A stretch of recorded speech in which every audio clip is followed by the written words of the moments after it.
ये बड़ा हैम स्ट्रक्चर है। ये अमाइनो एसिड याद रखने की एक और तरकीब भी है। देखो O नेगेटिव C फिर ये CH, फिर यहाँ C के साथ N+H3। अब R की जगह हम मुख्तलिफ चीज़ बनाते रहेंगे और नए नए हमारे अमाइनो एसिड के स्ट्रक्चर आते रहेंगे। यानी अब देखो ये पूरा स्ट्रक्चर, फिर देख लो O नेगेटिव, यहाँ C डबल बॉन्ड ऑक्सीजन, फिर ये C 4 वैलेंसी पूरी, C के इधर H, इधर R, इधर NH3+। अब इस R की जगह अगर H आ जाए, यानी यहाँ H लगा दो, बाकी स्ट्रक्चर वैसे ही रहे तो ग्लाइसिन, ठीक है। H लगा दें R की जगह तो ग्लाइसिन, मोस्ट कॉमन सबसे सिंपलेस्ट यही होता है। और ग्लाइसिन के बाद एलानाइन, इसकी बड़ी अहमियत है। यहाँ पे CH3 लगा दें तो एलानाइन। अच्छा, अब अगर हम किस तरह लगाएं, इस R की जगह यहाँ CH, ठीक है, और CH लगाओ और फिर ज़ाहिर है CH के साथ 2 CH3 लगें तो वेलाइन। इसी तरह R की जगह हमने ये लगाया CH2 जो आगे एक CH से अटैच है और ये CH3, यानी वही बात है, CH के साथ 2 CH3, दरमियान में CH2 भी लगा दिया तो ये हो गया ल्यूसाइन। और इसी स्ट्रक्चर को थोड़ा और कॉम्प्लिकेटेड कर दिया हमने कि अब ये CH के साथ यहाँ CH2, यहाँ CH3, इधर CH3 और ये CH R की जगह अटैच है, ठीक है, तो ये हो जाएगा आइसोल्यूसाइन, ठीक है, आइसोल्यूसाइन। फिर देख लीजिए भाई ये R था तो यहाँ CH, CH2, CH3, CH3, तो ये हो जाएगा आइसोल्यूसाइन। बड़ी अच्छी MCQs है। Amino acids option A synthesise back into body protein. जी हाँ बिल्कुल जी, बॉडी प्रोटीन में जाते हैं। Option B provide energy by oxidation. बिल्कुल जी, ये बात भी सही है। तीसरा में ट्रांसफॉर्म इनटू कार्बोहाइड्रेट और फैट। ये बात भी सही है। चौथी बात are use to make hormone and other body necessities. ये बात भी सही है। तो ऑल ऑफ दैट, देखो बात सुनो यार, कहाँ जाएंगे, बॉडी के अंदर ही जाते हैं। ये देखो हम सब ह्यूमन बींग्स किससे बने हैं, प्रोटीन से, और प्रोटीन किससे बने हुए हैं, अमाइनो एसिड से। बेसिक यूनिट जो प्रोटीन के अंदर है वो क्या है, अमाइनो एसिड। तो प्रोवाइड एनर्जी बाय ऑक्सीडेशन, ये बात भी बिल्कुल सही है, इनका काम ही एनर्जी देना है। ट्रांसफॉर्म इनटू कार्बोहाइड्रेट और फैट। जी हाँ, अगर आपकी बॉडी में कार्बोहाइड्रेट और फैट की कमी होगी तभी कहते हैं ना बॉडी में प्रोटीन कम ना होने में। Are use to make hormones and other body necessities, ये बात भी बिल्कुल सही है।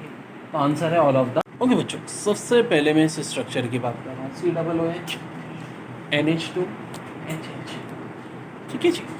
एक्चुअली हमने बात कर रहे हैं आज न्यूट्रल अमाइनो एसिड और उनके स्ट्रक्चर की।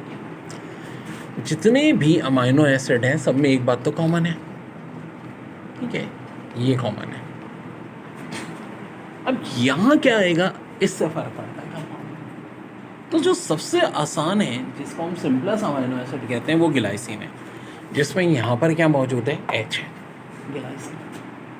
और अगर इसी H को हटा के मैं अल्काइल ग्रुप CH3 लगा दूँ तो ये बन जाता है एलानाइन।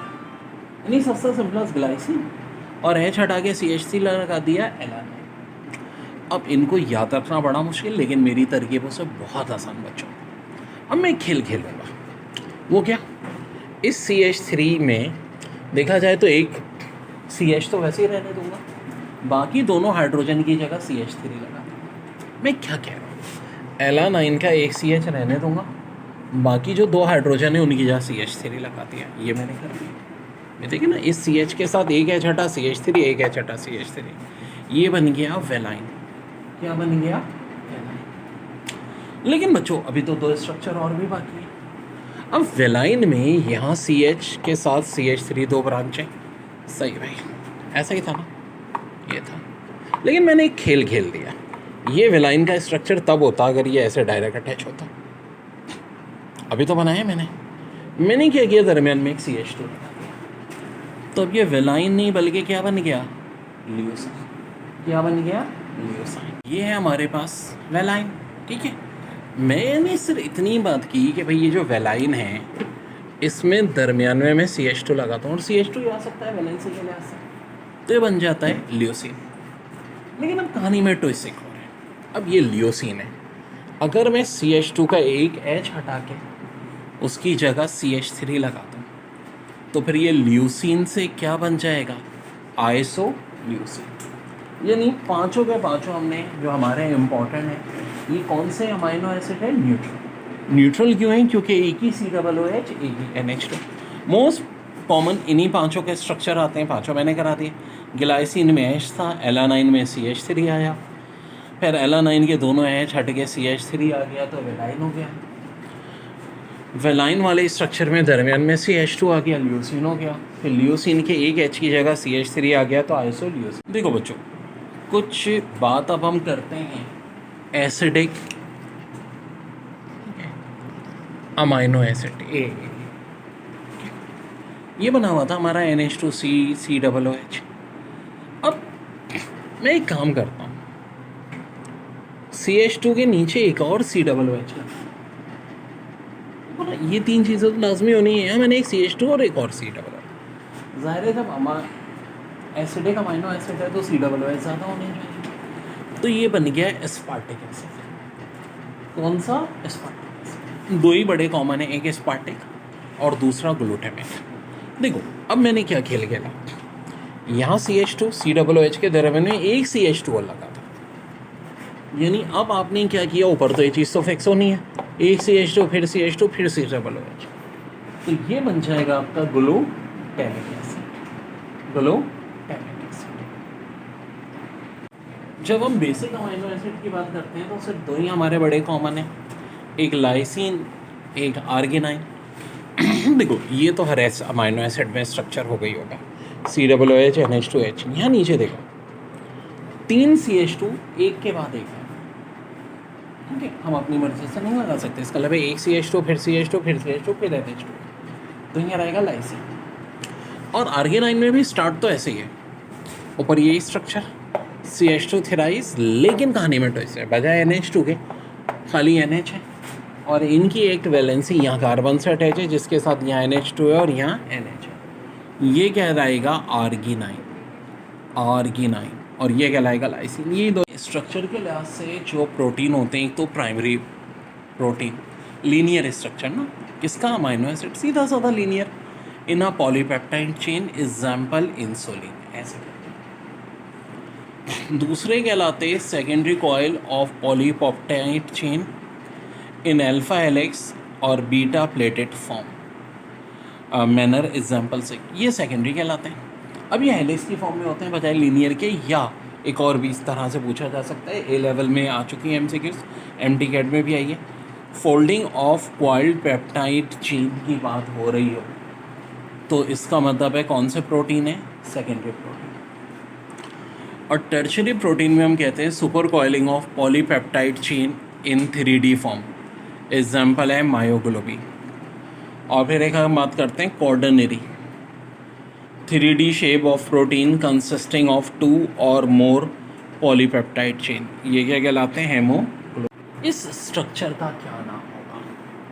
कार्बन के एक तरफ है COOH यानी एसिडिक ग्रुप, एक तरफ है NH2 बेसिक ग्रुप, और एक तरफ हाइड्रोजन है। ये चौथी जगह ये खाली, यूजुअली चौथी जगह में आता है एक अल्काइल ग्रुप। क्या आता है? Alkyl group. और जब ये अल्काइल ग्रुप आ जाता है तो हम कहेंगे कि चारों जो कार्बन के साथ चीज़ें वो अलग अलग हैं। जब अलग अलग हैं तो हम कहते हैं एसिमेट्रिक है।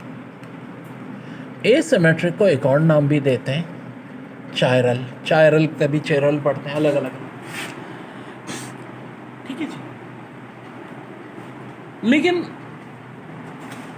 ये यार कुछ भी हो सकता है, ये यार कुछ भी हो सकता है, यानी तीन चीज़ें फिक्स होनी है। जब भी हम इन कंपाउंड की बात करेंगे इनको नाम क्या देते हैं? Amino acid. और ख़ास बात क्या है अमाइनो एसिड की? इनमें दो फंक्शनल ग्रुप हैं, एक एसिडिक और एक बेसिक, यानी एसिडिक और बेसिक दोनों। एसिमेट्रिक भी कहते हैं, चिरल भी कहते हैं।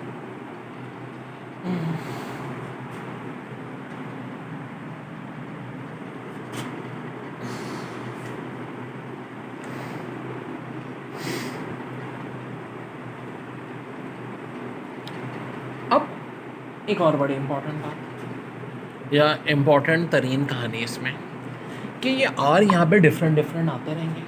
अच्छा, अमाइनो एसिड भी दो टाइप के होते हैं, एक एसेंशियल अमाइनो एसिड है और एक नॉन एसेंशियल। तो सबको हमने डिस्कस करना है बारी बारी। देखो बेसिकली इस तरह का स्ट्रक्चर होता है, COOH होगा, H होगा, NH2 होगा और एक R होगा। R कोई भी अल्काइल ग्रुप हो सकता है।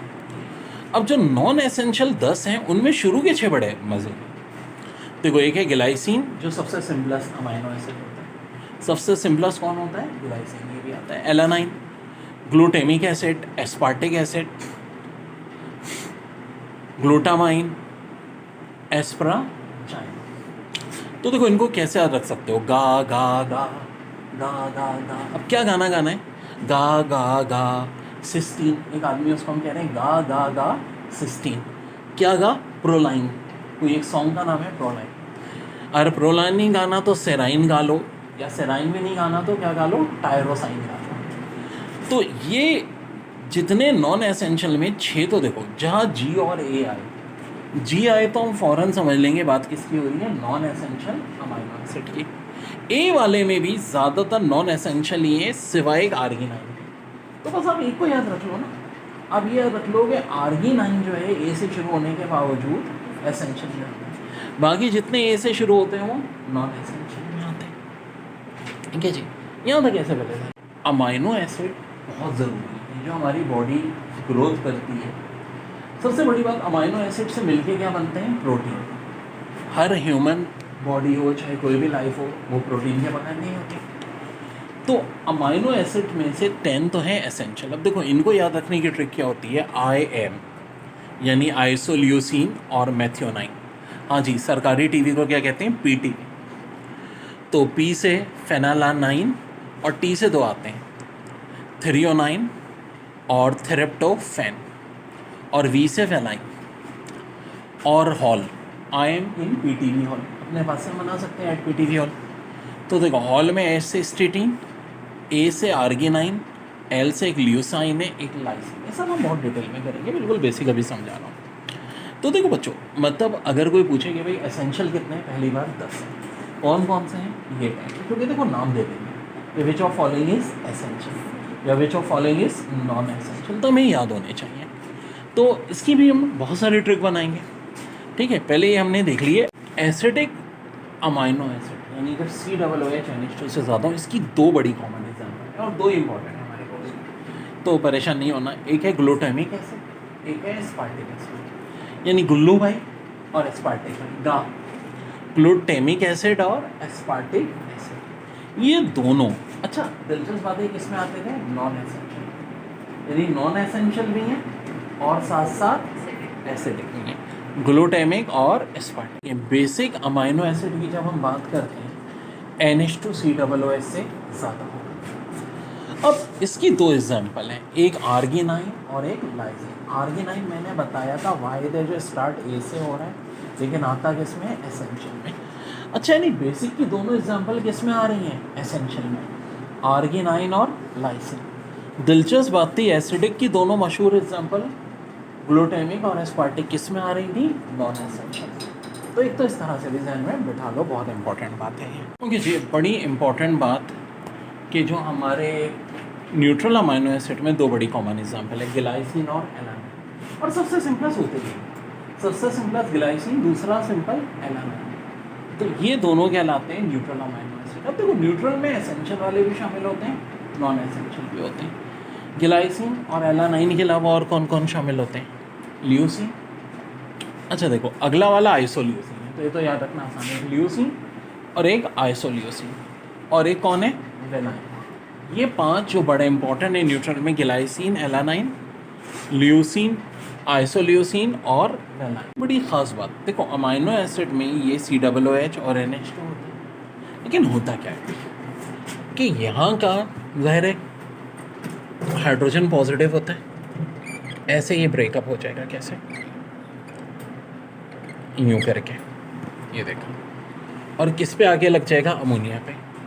अमोनिया NH2 से NH3 प्लस हो जाएगा और यह नेगेटिव आ जाएगा। इसको हम कहते हैं ज़्वेटराइन। अब हम कहते हैं कि भाई ऑर्गेनिक सब्सटेंस वाटर में सॉल्युबल नहीं होते लेकिन अमाइनो एसिड हो जाते हैं। क्यों हो जाते हैं? MCQs बहुत आते हैं, ज़्वेटराइन की वजह से। किसकी वजह से? ज़्विटर आयन की। और ये एक तरह का आइसोमेरिज्म भी है, जिसे मैं आइसोमेरिज्म के टॉपिक में केमिस्ट्री में पढ़ाता हूँ। कौन सा आइसोमेरिज्म कहलाता है? टॉटोमेरिज्म। टॉटोमेरिज्म कब होता है? जब शिफ्टिंग ऑफ प्रोटॉन हो। क्या शिफ्ट हो गया? हाइड्रोजन यहाँ COO से कहाँ शिफ्ट हो गया? NH2 की तरफ, NH3 पॉजिटिव बन गया। तो इस आइसोमेरिज्म को कहते हैं टॉटोमेरिज्म, और इस आयन को क्या कहते हैं? ज़्विटर आयन। ये तो देखो अभी न्यूट्रल फॉर्म है, ठीक है, सिंपल अमाइनो एसिड। अब ये किस फॉर्म में आ गया? ज़्विटर आयन के फॉर्म में। अब देखिए इसी R की जगह अगर हम ऐसे करें CH2 और अब की दफ़ा देखो सल्फर भी आ गया। सल्फर भी ऑक्सीजन की तरह जो है सिर्फ 2 वैलेंसी रखता है, तो इधर CH3 CH2 फिर इधर CH3, ये चीज़ कहलाती है मेथियोनाइन। यहाँ R की जगह CH2 फिर बेंजीन रिंग, फेनाइल एलानाइन, और यहाँ R की जगह CH2 फिर बेंजीन रिंग फिर OH, तो ये टायरोसिन।